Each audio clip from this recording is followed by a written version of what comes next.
As fly anglers, we're explorers, and fish are only one element of the adventure. And thank goodness, because fish don't always cooperate. This is something we can't predict. But as we plan for trips, as we dream about the experience, we have no idea how it's going to turn out.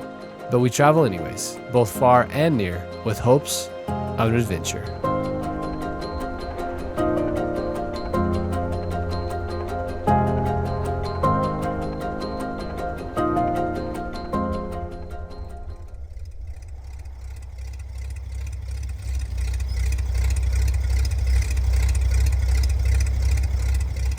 Heading north to Alaska is always an adventure. However, just being in Alaska wasn't far enough north. We had to go even further, into the Arctic, above the Arctic Circle, into the tundra, in search of a fish that is only found in the northernmost reaches of our planet.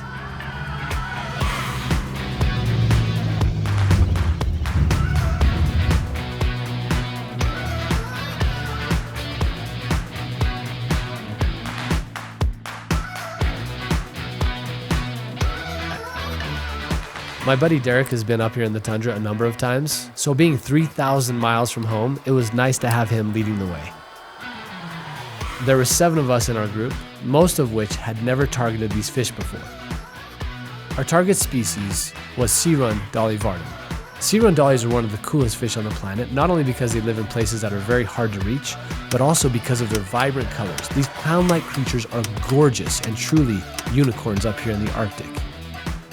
But as is common up in Alaska with anadromous sea-run fish, either they're in the system or they're not, and every year the timing is a little bit different. There's no fishing report or guide service telling us when the fish arrive. We knew there would be other species around such as grayling, chum salmon, silvered-up dollies, but the question was whether or not the big colored-up males would be in the system. But it was up to us to survey the river to see what we could find.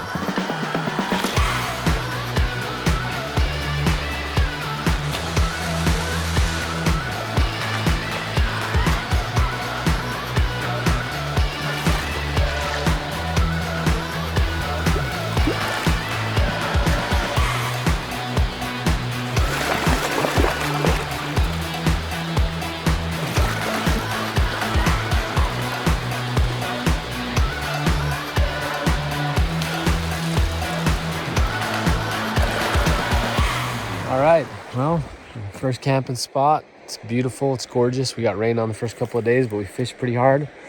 We found a bunch of grayling, a handful of silvered up dollies, a few chums, tons of fun. Not great numbers of dollies up here where we're at, so we're actually breaking camp right now, and we're gonna float down quite a ways until we find some fish. It didn't take long to realize that the fish that we were looking for weren't in the system. Fish were being caught. Chum salmon pull really hard and they're very, very strong and fun to catch. So we were having a good time. However, the fish species that we were there to catch simply weren't around, at least not in the numbers that we were hoping for. So as the days went on, we found ourselves turning to other elements of the adventure, such as rafting down the river, relocating our camp, searching out caribou deadheads in the tundra,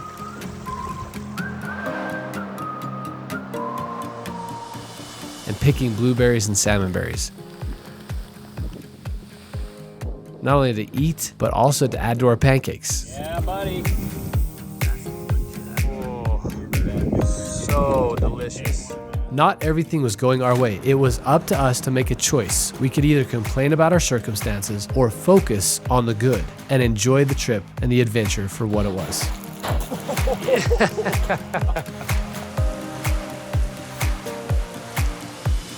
Oftentimes in fly fishing, it's not the most skilled angler or the most experienced, but rather it's persistence and staying positive and keeping hope that something good may still come.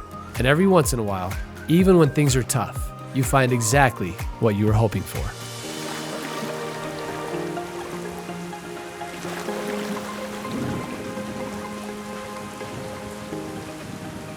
Sometimes trips don't go the way we planned. On this trip, only a few colored up sea-run dollies were caught all week long. And once again, it's a great reminder that no matter how much time, effort, energy, travel, excitement we pour into a trip, we can never predict the outcome. The only thing we can control is whether or not we choose to focus on the good. So it's safe to say, control the controllables, embrace the suck, and be ready for the joy, because you never know what might happen when you explore. So let's explore. Dude, nice fish, man. Nice work.